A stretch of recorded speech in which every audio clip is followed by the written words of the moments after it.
Hi all. இன்றைக்கி ஒரு சூப்பரான டைலரிங் டிப்ஸ். இப்போ இந்த சுடிதாரில் ரவுண்ட் நெக் கொடுத்துருக்கேனா, ஸோ இந்த சுடிதார் பாருங்கள், அழகான ஒரு லீஃப் நெக். ஸோ கஸ்டமர் வந்து கேட்கும்போது டிஃப்ரெண்ட்டாக இந்த நெக் டிசைன்ஸ் எல்லாம் டக்குன்னு எப்படி சொல்கிறது, ஒரு ஈஸியான ஒரு டைலரிங் டிப்ஸ் பார்க்கலாம். இது ப்ரொமோஷன் வீடியோலாம் இல்லை, நான் ரொம்ப வருஷமாக யூஸ் பண்ணுறதை உங்கள் கூட ஷேர் பண்ணிக்கிறேன்.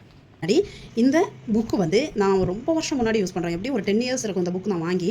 ஆன்லைனில் கூட அமேசானில் உங்களுக்கு அவைலபிளாக இருக்கும். இது லிபர்ட்டி பிராண்டோட புக்கு. நிறைய நெக் ஷேப்ஸ் டக்குன்னு நமக்கு ஒரு நெக்கு நமக்கு வந்து ஞாபகத்துக்கு வரல, போட்ட நெக்கே நம்ம போட்டுருக்கோம் கஸ்டமருக்கு அப்படின்னா இந்த புக்கு வாங்கிக்கோங்க, ரொம்ப யூஸ்ஃபுல்லாக இருக்குது. கொஞ்சம் பேப்பர் எல்லாம் போயிடுச்சு, இங்கெல்லாம் இன்னொரு பேப்பர் இருக்கும், 10 இயர்ஸ் ஆகிடுச்சு இல்லையா.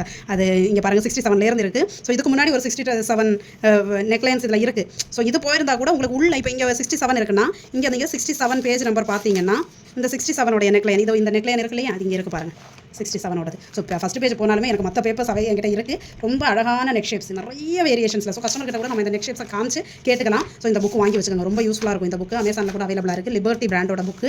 ஸோ இதில் நீங்கள் நெக் ஷேப்ஸ் வந்து இது பண்ணிக்கலாம். இதையுமே அவங்க வந்து 6 இன்ச் நெக்குன்னா எவ்வளோ எங்கே ட்ரேஸ் பண்ணணும், இதிலேருந்து நீங்கள் இப்படியே ட்ரேஸ் பண்ணிக்கணும். ஸோ இந்த மாதிரி பக்ரம் எடுத்துட்டு நீங்கள் இது மேலே இப்படியே வச்சுட்டு அப்படியே ட்ரேஸ் பண்ணிவிட்டு நீங்கள் ஷோல்டர் அந்த ஸ்லோப் லைன் கொடுக்கணும் இல்லையா. நான் இப்போ எக்ஸ்பிளைன் பண்ணும்போது உங்களுக்கு புரியும். ஸ்லோப் லைனும் இதிலேயே நீங்கள் ட்ரேஸ் பண்ணி எடுத்துட்டிங்கன்னா நெக்லைன் அழகாக கட் பண்ணி துணியில் ட்ரேஸ் பண்ணி எடுத்துடலாம். ஸோ இந்த புக் வாங்கிக்கோங்க, ரொம்ப யூஸ்ஃபுல்லாக இருக்கும். ஸோ நான் வந்து இப்போ நார்மலாக உங்களுக்கு ஃப்ரீ ஹேண்ட்லேயே ஒரு நெக் வரைஞ்சு காமிக்கிறேன். 10x10 10 இன்ச் அகலம் 10 இன்ச் நீளத்தில் இந்த பேப்பர் கேன்வாஸ் பக்ரம் இதனுடைய கரெக்டான பேர். இது வாங்கி வச்சுக்கோங்க. ஸோ உங்களுக்கு கேமராலேயே தெரியும், ஒரு ஷைன் தெரியுது பார்த்தீங்களா, ஒரு ஷைன் தெரிகிற இடம் அயன் பாக்ஸில் ஹீட் பண்ணி வச்சிங்கன்னா ஒட்டும். ஷைன் தெரியாத இடத்துல தான் நீங்கள் வரையணும். வரைகிறதெல்லாம் இந்த ஷைன் தெரியாத இடத்துல தான் வரையணும். ஓகே.